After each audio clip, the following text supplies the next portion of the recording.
నమస్తే అండి. ముందుగా అందరికీ సంక్రాంతి శుభాకాంక్షలండి. ఇక్కడ చూస్తున్నారు కదా ముల్లంగి నేను ఫస్ట్ టైం గ్రో చేశాను. చాలా బాగా వచ్చిందండి. 12x12 గ్రో బ్యాగ్‌లో 4 ప్లాంట్స్ పెట్టుకున్నాను. నారు పోసుకొని ఆ మొక్కలను తీసి నాటుకున్నానండి. 12x12 గ్రో బ్యాగ్‌లో 4 పెట్టుకోవచ్చండి. ఓకే. బానే ఊరిందండి దుంప. చూడండి సాయిల్ మిక్స్‌కొచ్చేసరికి ఇలా గుల్లగా ఉండాలి. సాయిల్లో ఎక్కువగా ఆర్గానిక్ మ్యాటర్ ఉండేటట్టు చూసుకోవాలండి. అప్పుడే ఆ దుంప అనేది బాగా ఊరుతుంది మనకి. తర్వాత ఏంటి దీనికంత పెస్ట్ కూడా ఆశించలేదండి. అక్కడక్కడ కొంచెం హోల్స్ చేసేసిన ఆకులు కనపడ్డాయి అంతే.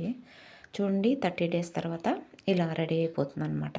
పైకొచ్చేస్తుంది. మనకు రెడీ అయిపోయిందని ఎలా తెలుస్తుందంటే కొంచెం పైకొచ్చేస్తుంది.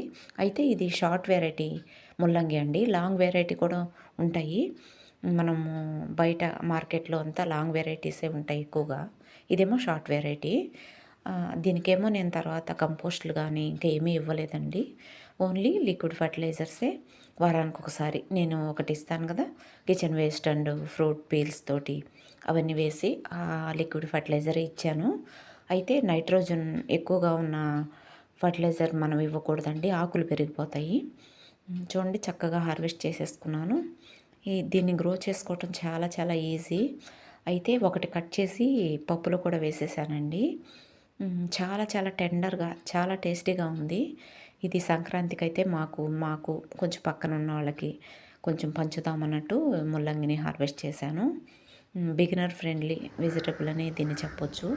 చూడండి ముల్లంగి ఆకులో కూడా చాలా రకాల పోషక విలువలు ఉన్నాయి. కాబట్టి మనం దీంతోటి కూడా రెసిపీస్ చేసుకోవచ్చండి.